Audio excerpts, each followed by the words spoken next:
Hey everybody, welcome back. I'm Pat Monahan, and this is the Patcast.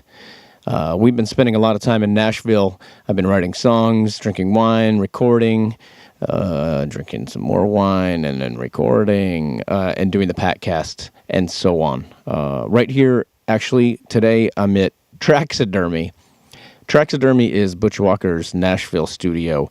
And there have been a couple of Instagram pictures that have gone up with a lot of taxidermy, and so that's the obvious reason that that's the studio name, and we're having a great time. If Butch comes in the room while I'm talking to you, I'll have him say hi. That guy, by the way, he was the first person that okayed doing a podcast with me, so Butch was not the first to be heard, but definitely the first to be interviewed, and anyway, so thanks, Butch. So what's new? What's news and what's new? I don't know at all. I've just been working in this room, and so all I can think about is animal heads and songs. But I'm sure that I'll think of something by the end of today's podcast. An American version of the television show The Voice began in 2011. It quickly became a huge, popular show with its charismatic panel of judges and the competitive format that took the American Idol model and upped the stakes. It's actually a worldwide phenomenon at this point. It started in Holland in 2010, and many other countries have created their own versions since then. If you listen to last week's Patcast, you may remember that Espen Lind of Espionage is one of the judges in Norway.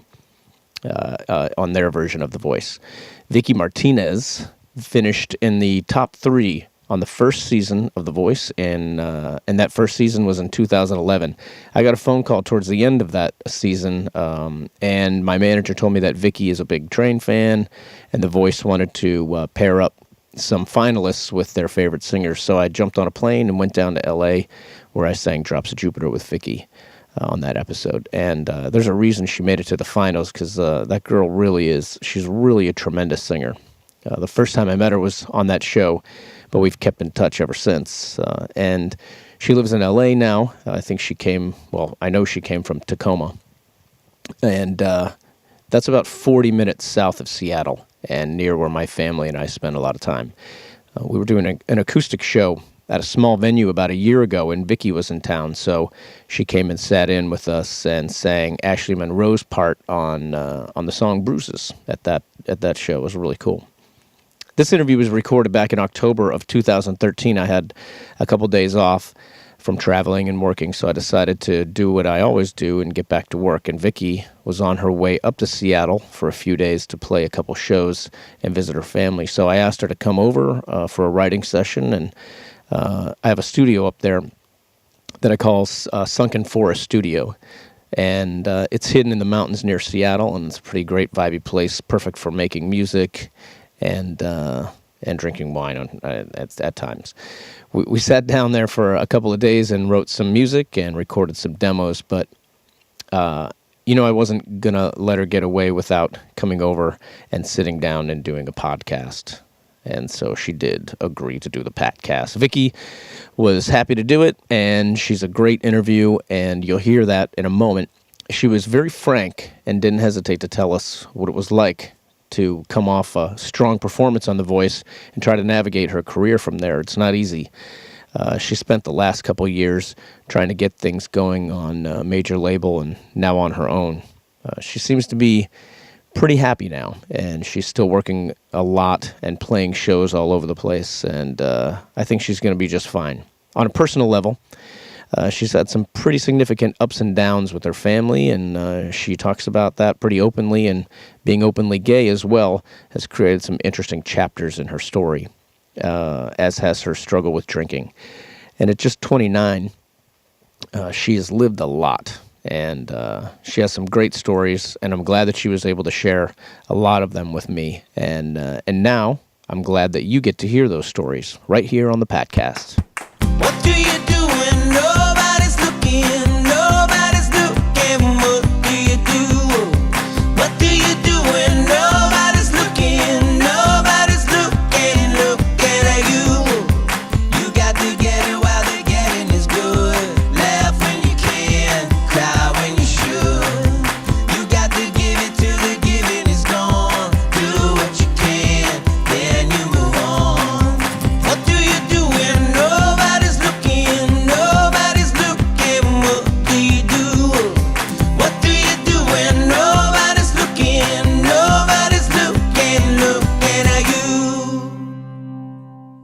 All right, here I am today with Vicci Martinez of from Tacoma, Washington. Is that right? Is that true?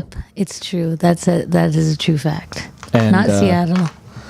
You're not from Seattle. No, I'll get beat up by Tacoma people if they think I say that I'm from Seattle.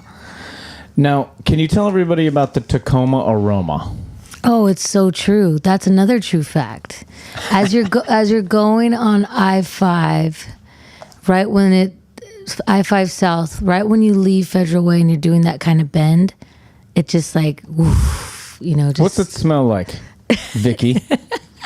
Like terribleness or like flowers? I think it smells like broccoli farts. I think that's the best description I can give you. I suppose that's the first question so far in the interview I wish I wouldn't have asked. Okay. All right.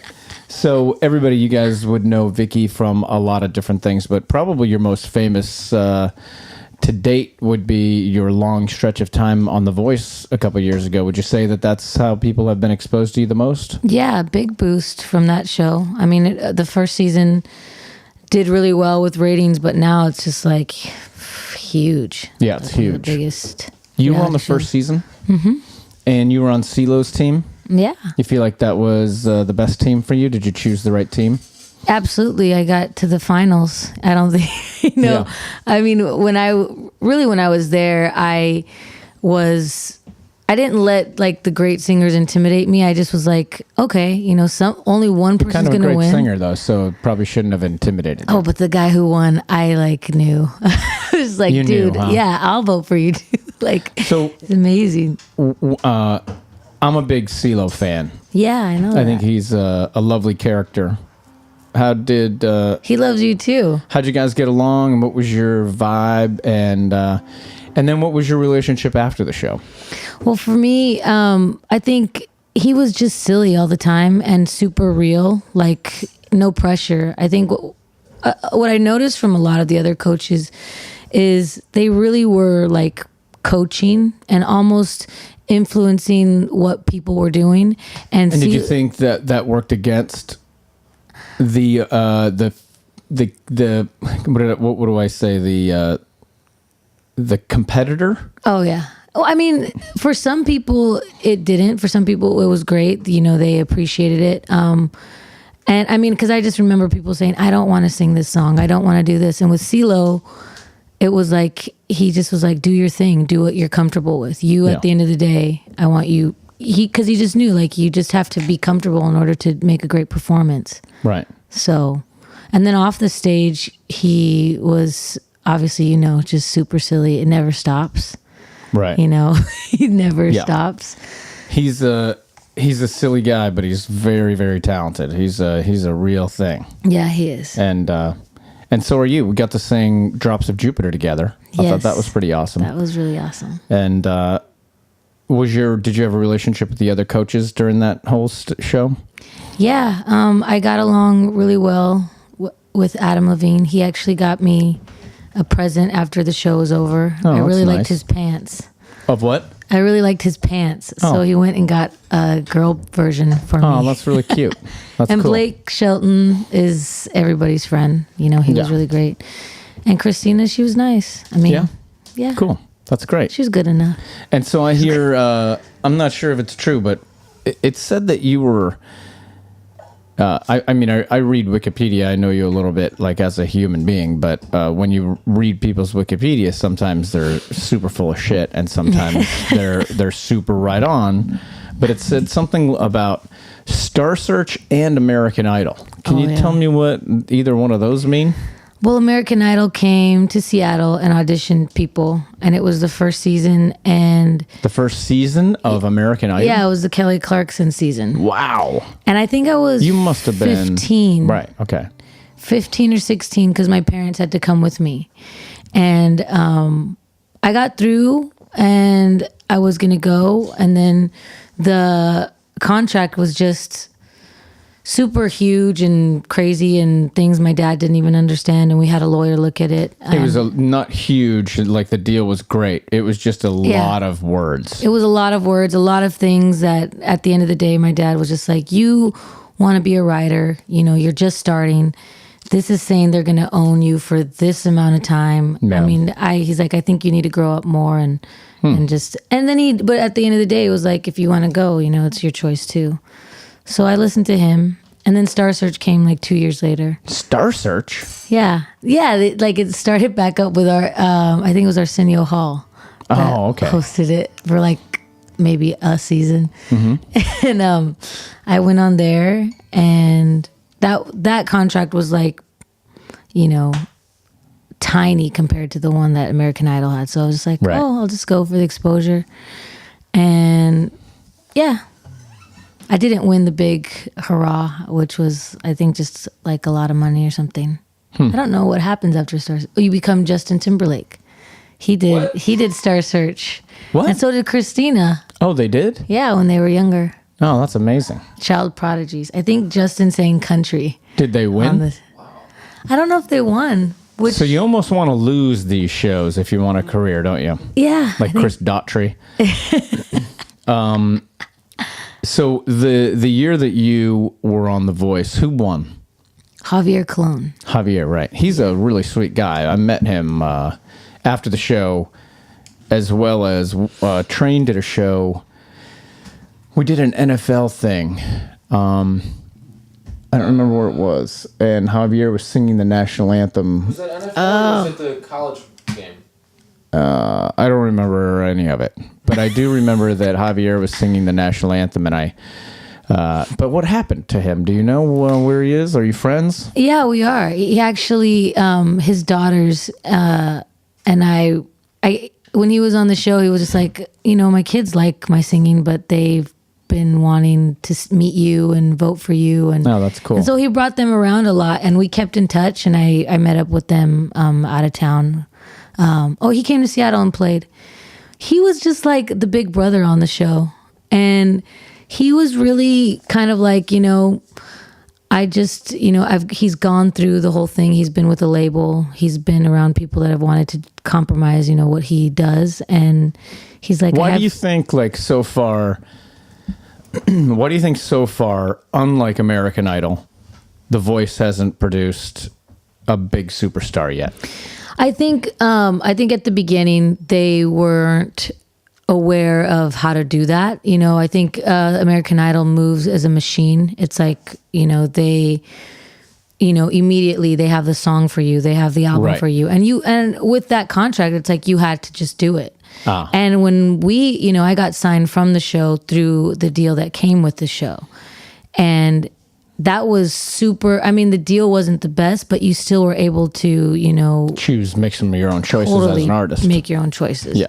And I think that by not forcing, people to, I guess compromise, I think for me, I went a little poppier than I've done in the past, but the whole experience was great for me. I think it's something that, helped me as a musician and just kind of opened my eyes to, really what's out there, Right. and what I can do. But, in that, I think there's just a little bit more artist development that, if they want to do the next Kelly Clarkson on The Voice, I think maybe They could do it. They would just have to restructure. and they have to stick with it. I think what they've done too is just move so quickly with just, on to the next season. They're not really concentrating on the other stuff. So Got it. And so you did make an album, though, when you got done, right?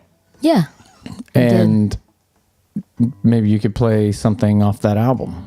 Yeah. Would that be a good choice to turn people on to Vicci Martinez music? That is a great choice. And I'm going to play a song. This is a song, kind of going back to like not, having to do, basically being able to do what I wanted. This is an older song of mine. And I went into the studio and just kind of revised it and, but definitely had a lot of say on the record. So this is the new version of Hold Me, Darling. I haven't played it in a while.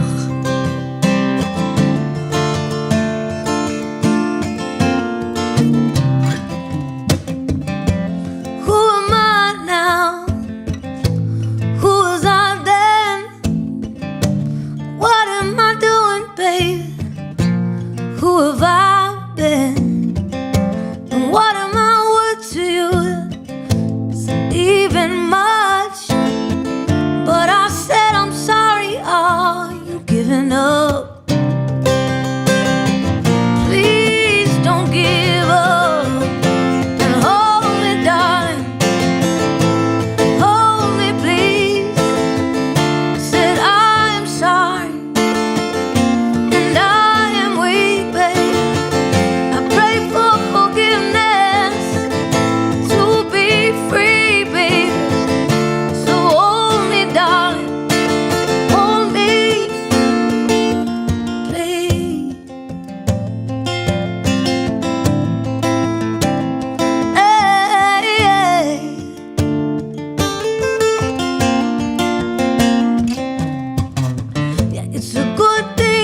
this empty place. And I know you're keeping busy. Is that why we're out of touch? But my instinct tells me that you're giving up. Please don't give up and hold me, darling. Hold me, please.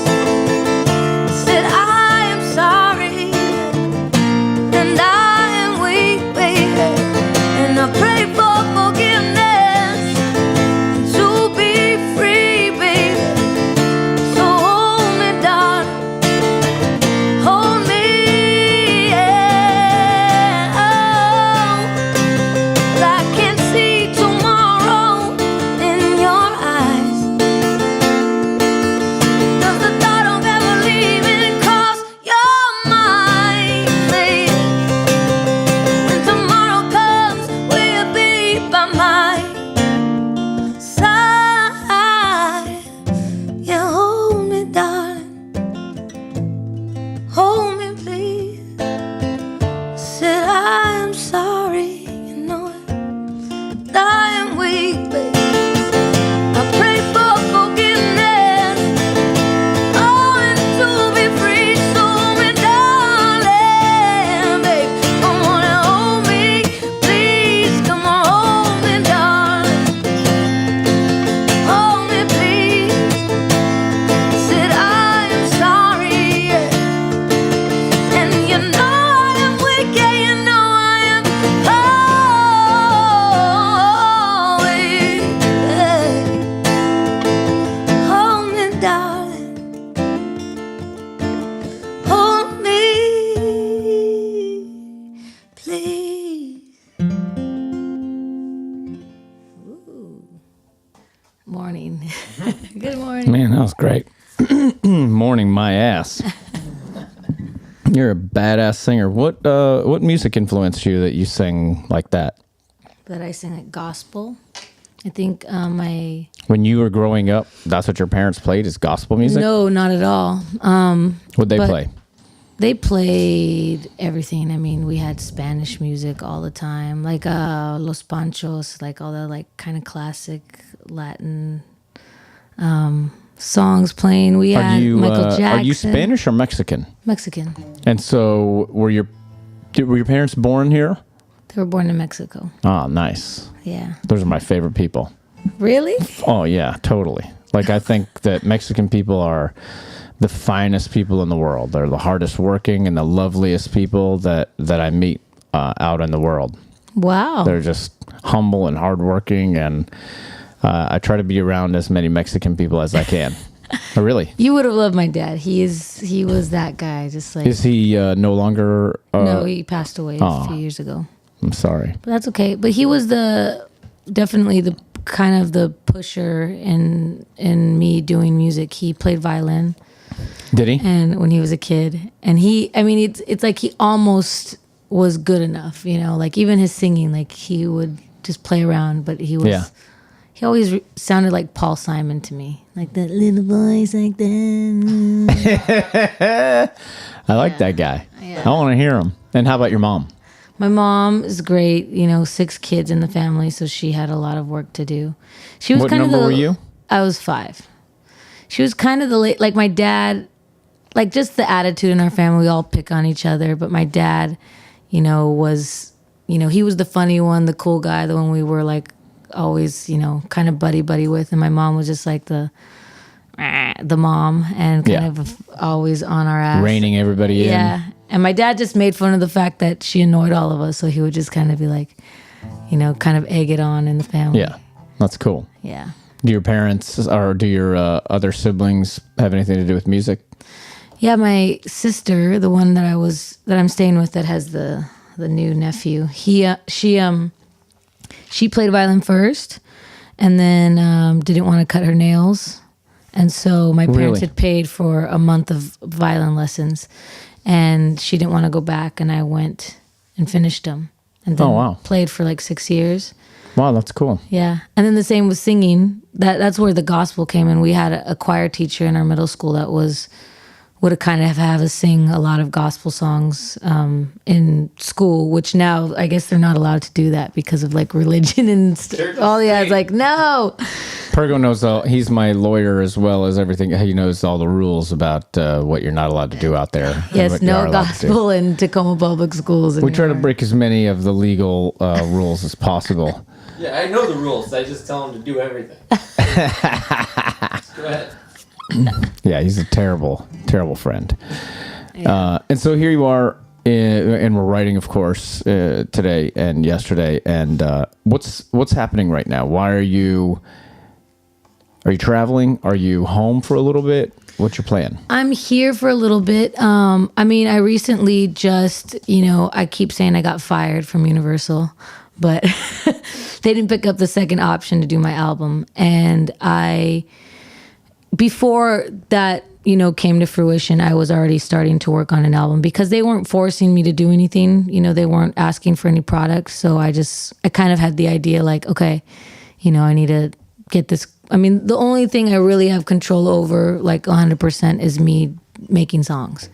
And if I don't make them, then they're not there. And so I just started, working on, the next project. I told you I want to, get a handful of music, pick the best, come out with a... things like this always work out for the benefit of...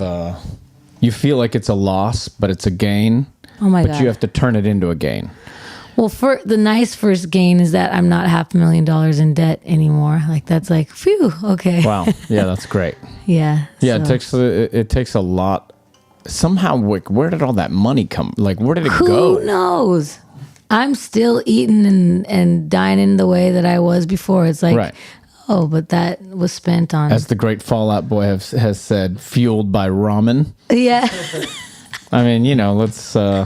it's funny when record companies spend that kind of money, you just go like, I don't even remember, what did I spend it on? I didn't take a helicopter anywhere. No. But then you realize that like those studios in Los Angeles that you probably worked in were, $2,000 a day. When you saw all the snacks laid out, you're like, this is such a nice place. They have, okay, that's right. That was on my bill. Yeah, you're paying for it. But, I ate before I got here. I'm not hungry. Oh, that's too bad for you. But in the end, thanks. But in the end, now more people will know who you are. Yeah. So when you put something out, even if it's independent, you'll have a lot of fans that wouldn't have heard from you before The Voice, before the record contract. Yeah. And plus, you've got a whole lot of lessons that you've probably learned on how to make a record without spending $2,000 a day. I mean, you don't really have to do that anymore. And I think what's nice about it too is now knowing, the people that I've been working with, on this new stuff. It's like, it's because we want to work with each other. It's not because they know, okay, if they pick these songs, I'm going to get a big fat check, in a week. So that's feels the funny really part good. about music and songwriters in general. Mm-hmm. When you go write songs with people, you don't really write songs you tend to write songs more based on what you think will make the radio as opposed to this just feels good. Yeah. And there's no chorus. Yeah.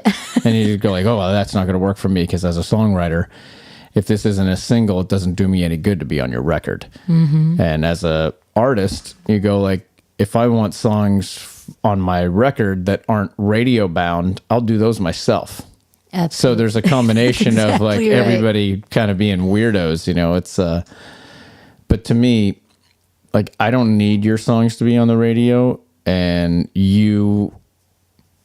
I think a good song beats all other songs. It doesn't matter if it's got a massive chorus or it does something, whatever. I think if it feels good and you're going to really make your living off of playing music live, obviously, you sound incredible and people could probably sit through hours of it. So that's really where your future is. I mean, that I got super lucky with the manager I have because she worked, at labels and knows that whole world of it. And she was just like, the reason I want to work with you is because you're a live performer. And she's like, and that's at the end why of the day, every that's what manager wants to work with. Yeah. Except if you're One Direction, then you just want to work with them just because they're really cute and awesome. I mean, that's why I would want to manage them. I'll manage anybody, though. I just want to be the guy that you see. Everybody needs a manager who steals all their money, right? So you can have 30 more years of a career writing about that prick that stole your money. Oh, yeah. I want to be that first manager for people. I just think it's a cool thing to do. It's a commitment. You know what I mean? Mm-hmm. So before we get started on writing for the day, I have a couple of questions that my wife always likes me to ask. Really? Yeah. And let's see. I asked Aiden. Aiden's a 12-year-old. Some of these questions don't really match up. I have a ukulele friend named Aiden James, and Okay. I interviewed him the other day in Hawaii. And the first question is, "How did you meet your wife?" And so he was kind of confused, and I was like, "Seriously, dude, you better answer, or my wife will be pissed." So let's get to the questions. How did you Vicci Martinez, how did you meet your wife? No, that's not it. Okay. What's the best thing you found on tour so far? Like, all over the world, right? Have you been all over the world? You've been to Europe, right? I've been to Europe, but I've only been to Germany and Sweden. Oh, wow. That That's I've so stayed weird. in. Yeah. Why Germany and Sweden? I recorded in Germany and I worked in Sweden too. Wow. That's cool. Yeah. How do you do there? Sweden, I mean, not just because now my girlfriend lives there, but for We some gotta reason hear I about just this again? Yeah.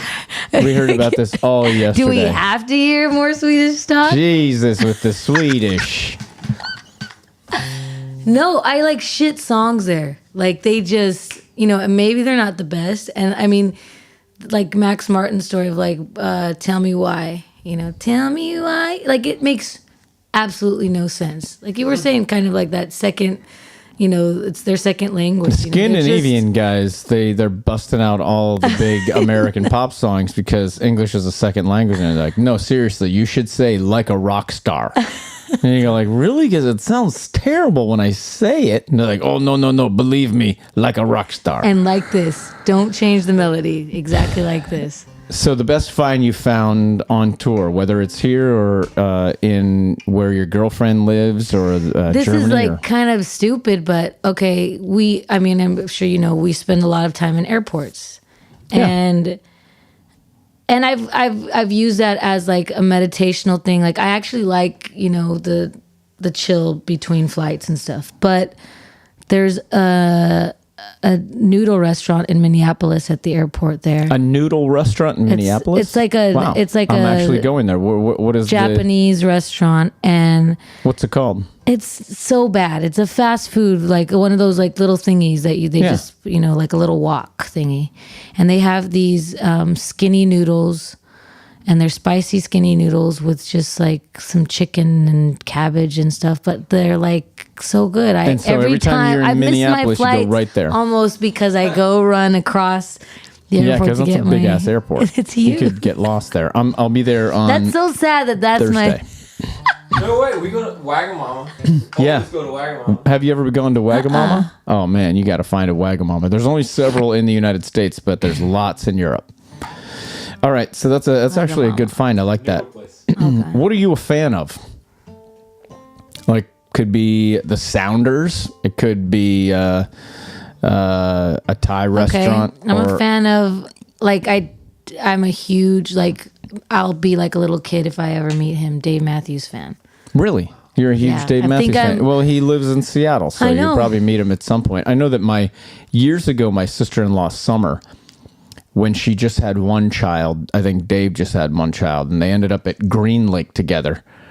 And their kids played for hours, or at least a while. And then when she left, she was like, I gotta look familiar.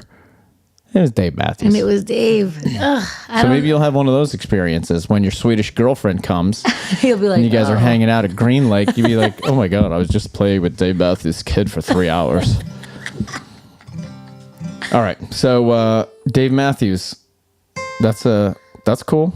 But see, That's cool. here's I have a question for you. This is one of my questions.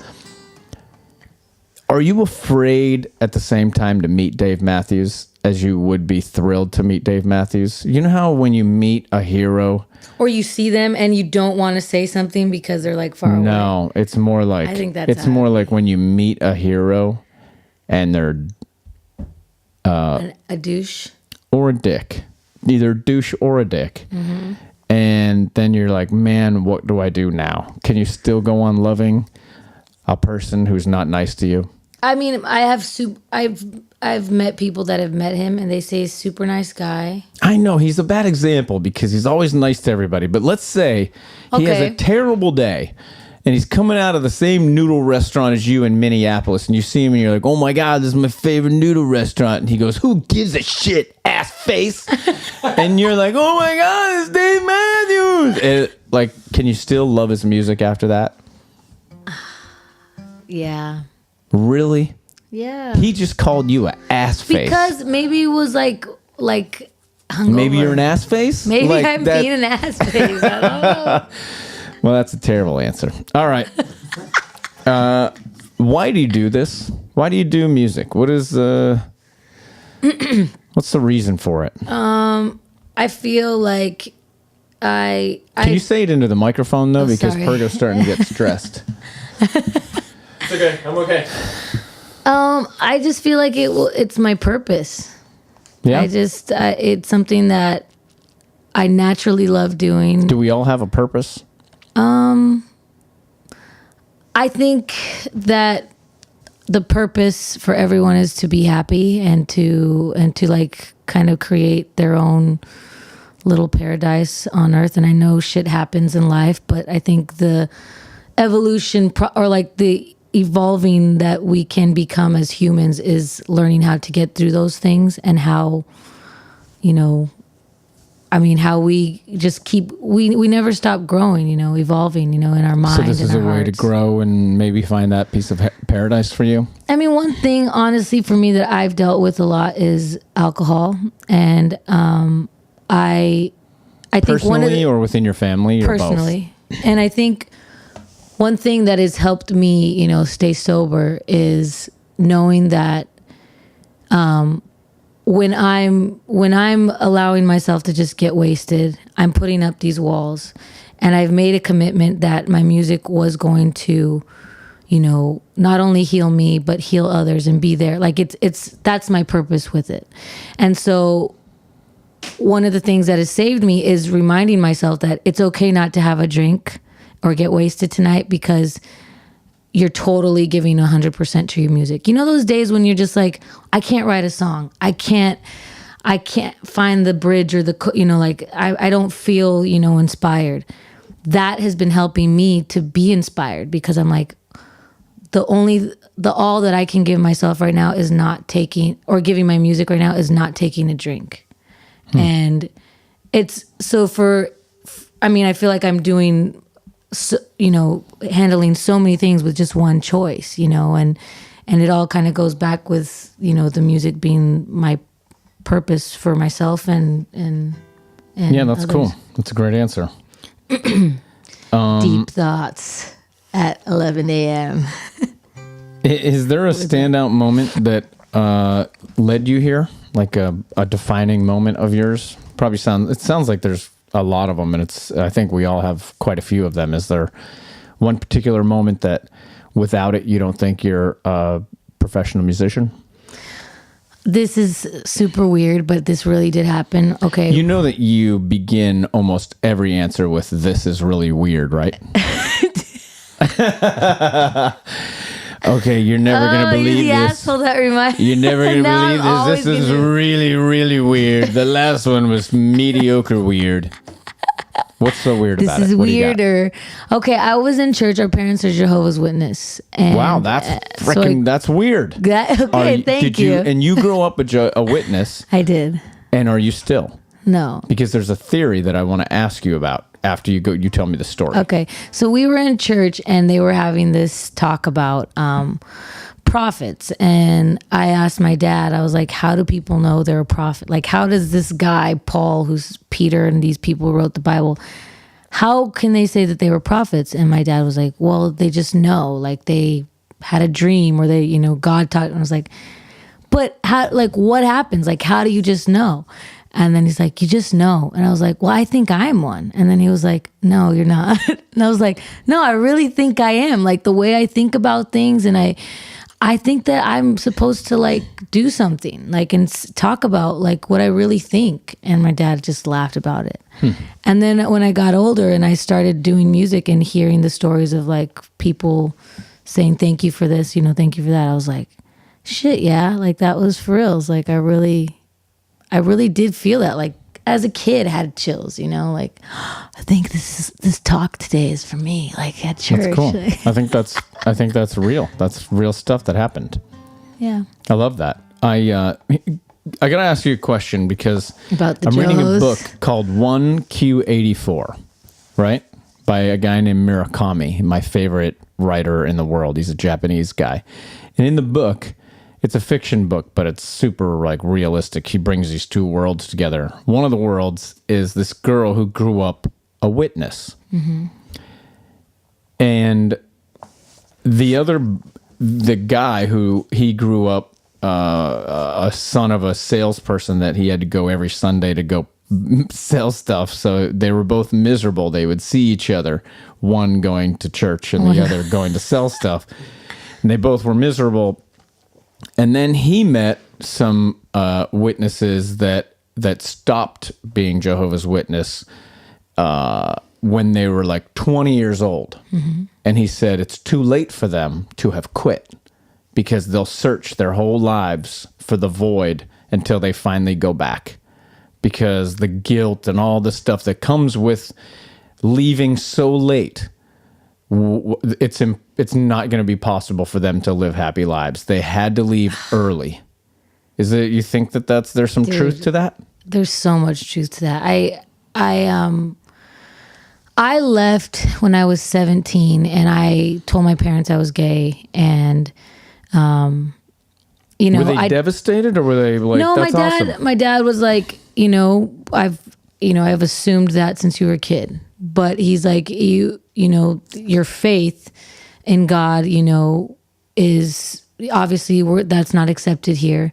And so I was like, so I have to go the rest of my life knowing I'm gay, but because I have faith in God, that, he's going to make it easier for me, or like, what the hell? Like that, if God, like, is if that you really preach, what your father thought? That was the right way to do it? Right before my dad passed away, he said, I was a witness because it was good for me. They came from a Catholic background.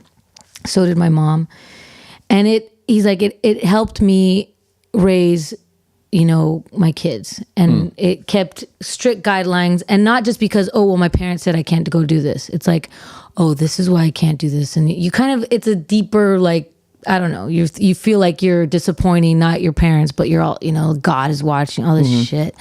And it made it like, okay, I really won't sneak out of the house tonight. No, I still snuck out. I still did my thing. But he was just like, as long as your heart is good, he's like, that's all that matters at the end of the day. Like, right before he passed away, my brother is also gay. So your father passed away when you were 17? No, when I was 20. So when you were 20. So for 3 years, did you decide that you were no longer going to be a Jehovah's Witness, or what was that 3 years like? My dad gave me the ultimatum and said, if I'm going to keep, having my girlfriend, that I couldn't live under the house anymore. Like, because he knew I was having sex. He was like, if it was a guy, I would say the same thing. You're not allowed to have sex until you're married in that religion. It's like super strict. And I was just like, well, I want to be with her. So I left. I came home the next day. All my stuff was in bags, and it was like, bam, changed the locks. All this. Your parents everything, changed the locks. Everything. My mom was devastated. My mom would have meetings with me and like get me like my allergy medicine and my contacts and stuff. But he didn't talk to me for a year. Wow. And then one day I snuck in the house. That's another reason I love Mexican people. The commitment is so intense. Like, I'm not kidding. I'm Irish, and the commitment to hate people is so intense, but the commitment to do everything when you're Mexican, and sometimes Italian, except Pergo, he doesn't have any commitment to anything, especially women. No commitment to women or love. Especially women. It's terrible. So he's the exception to the rule, but I love the commitment that Mexican people have, even if it's Straight, not like- the right commitment. No, I went to Star Search that year. My dad, I just did it all on my own. I was smoking weed so heavily. Like even at my audition in there, I was just like, bleh, just trying to numb everything. See, you After- were committed I was to weed. committed. I was committed.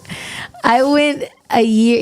He didn't talk to me for a year. I snuck into the house one day to use their computer, and he comes home early from a job, and I shit. was just like, oh shit! And I just look, and he walks in the door, and he's like, "Do you want to go get some soup?" Oh, are you shitting me? And I was like, yeah. It was my favorite restaurant that has my favorite soup. And he's like, let's go. Like, it was always our little date anyways. And then did you talk about stuff, or was no, it like, we let's just not talked talk about life. Like, we just like, how's the music going? Da, da, da. That's really lovely. And then a couple months later, I was having problems with my girlfriend, and they let me come move back in. They didn't ask me to change my life, anything. They just let me stay Yeah. there for a couple months while I found another place. And he went straight back into supporting me 100%, coming to my shows, oh, that's helping me make a record to sell. what a great early home from work kind of day. Yeah. And so your brother's gay as well. Is he older than you or younger? He's older than me, 3 years. And so did you confide in each other? Was there like a bond that you had, or were you both secret? We grew up hating each other. Like we were each other's worst enemies. In middle school, he had a friend that I knew that was bi, and I thought she was so cute, and he used to make fun of me for that. He'd be like, ew, you're lesbo, you're a lesbo. And then I was just like, and you're gay. Like, it's obvious, and then he one day confided in me and told me there was a guy he liked. And I was like, duh, I know. And he's like, if you ever tell anybody, whatever. I'm going to kill you, So when I lesbo. came out, he was like, the first thing he tells me, you're stupid. And I was like, what? He's like, he's like, mom and dad aren't going to help you with anything. And now they're helping me get through college. Like, he's like, What he's a like, worker. you are screwed. Man, asshole. see? Commitment. Commitment to the scam. Most committed family of all time. And you truly should all is. be committed, by the way. See, that story about your All dad together, is yeah. so lovely. Like, that needs to be the subject of a song. Like, that's a really important thing. You probably have written 1,000 songs about your father, right? At this There's point. a line in one song like that I have called "Let Go," and it's like, how do I find a way to forgive and not forget? I ran away, you didn't chase me. I like to say they gave me the choice to leave. They didn't kick me out. They were like, Yeah. hey, break up with her, or Well, And at the I end, think it that's made a me great pissed story. at her because I was just like, dude, you're making me choose you before my family. Can't you just like? Can I please make up a bunch of shirts? Your brother. What? Where is your brother? He's in San Francisco. Ah, another amazing city. What's he doing? That's why we're such assholes to each other. He works for Stanford Medical something. He does coding for He's a smart little fella. super smart. I'm going to buy a whole box of shirts that says lesbo on them. And we're going to send those to your brother for Christmas. Is that cool? Are you for reals? Wouldn't that be, That'd be the great. greatest Christmas Even gift if you of just all did time? one. Lesbo. Lesbo. You're such a lesbo, is what he used to say. That's amazing. All right, what's next? What's next for you as an artist and a person? And I mean, your girlfriend lives in Sweden, is that right? Mm-hmm. I have a friend here in Seattle. Her girlfriend is from the UK, and they actually both moved here and got married. And what are your plans with that? What does your girlfriend do? She's a preschool teacher. She's gonna come live here, and we're of course we put the brakes on things. We were like, let's get married, so we Right. can the visas and everything. And we just decided that she'll come here to LA, and You're living in LA? yeah, and then in May, I enjoyed it there so much that if I can, I'd like to just go back, and then maybe Yeah. we stay there for the summer. Yeah, it's a good spot. It's not a very cheap place to live, but it's a lovely place. And at this point, not many places are cheap. Yeah, I found my everything's cheap for me now because I don't drink. Like, I mean, I took her friends out for like a nice dinner when I was there, and I was like, I've saved probably, $1,000 of just because every night I was there for 3 weeks. Every night, even if it's just drinks for myself, like it's like $75. Right. How long have you been sober? Almost 2 months. Oh, good for you. I've tried before in the past, but this is the first time I've tried for myself and for my music. Yeah. Like where That's I great. just was like, I think you'll go a long ways with that. It's good for you. So the last question I have is, where can people find out more about you? Where do they go? What websites, Twitter, and everything else? And touring too. I think what's fun, if I want to be honest with people, Instagram is fun. I mean, I'm not talking about my shows on that, but that's something I like to go on. And Twitter, what is your Instagram name? just Vicci Martinez, Vicci Martinez. That's the key. Vicci. Yeah. Facebook, Vicci Martinez. I do this thing on YouTube called Our Endless Summer, which maybe I might ask you later if you'll do something with me. And it's like a weekly thing where I just talk about something enlightening or maybe shitty, but just share it with people and we play a little bit of a song. Yeah, great. And then how about touring? Do you have any plans to tour? I'm going on tour with this next month, November, with Tony Luca and Brendan James, I think is his name. And is it all U.S.? It's all U.S. It's Northeast and all of the East Coast. Awesome. And it's the month of November. It's kind of a singer-songwriter roundy thing that we're doing. That's awesome. Yeah. Well, Vicci, thanks so much for doing the Patcast. And I mean, Thank you. I'd love to refer to you as Lesbo from now on, if that's okay. Your brother and I would like to get together on that one. What did you call your brother? This is so funny, like that a gay boy is calling his sister Lesbo. What did you call him? It's very funny. It's not funny at all to you, right? It's just No, I mean, it was funny then, but I think.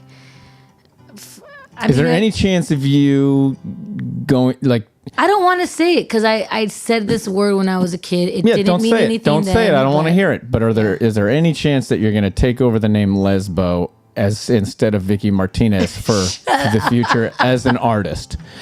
I'm trying to get The that Lesbo just for tour? anyone out there who's wondering, hey, that's an amazing artist name. Is there any chance? If somebody sponsored my life and asked me to be called Lesbo, I will. So you're saying there's a chance. There's a chance. All right, Vicci Martinez, a great artist and a lovely person. Congratulations on your parents raising a great kid. Aw, That's thank awesome. you. And man, I can't wait to meet your brother. I want to do a podcast with that guy. All right, see you later. Like in 2 seconds, because we're going to write a song. Yeah. That's Vicci Martinez on the Patcast. You can find out more about her if you go to VicciMartinez.com. That's VICCI Martinez.com. And as you heard her mention, she's pretty active on Instagram and Twitter as well. And you can find her on those at Vicci Martinez. And that's simple. So you should be able to check her out there. She's a very interesting girl, and I really like her a lot. Her last album is simply called Vicci, VICCI. You can find that wherever you go to find music. As always, you can find us at patcast.com, and you can contact us at Patcast Podcast on Instagram and Twitter, or at Train if you want. If you want to know anything about Pergo, go to @Pergonomics. And if you want to know anything about Jerry Becker, go to @DJ Softrock. That's SOFF, because he doesn't know how to spell Softrock. DJ Softrock at Twitter and Instagram. And thanks for listening, and we'll be back next week and probably every week after that. All right, Happy New Year, everybody. Hope it's going well so far. Bye.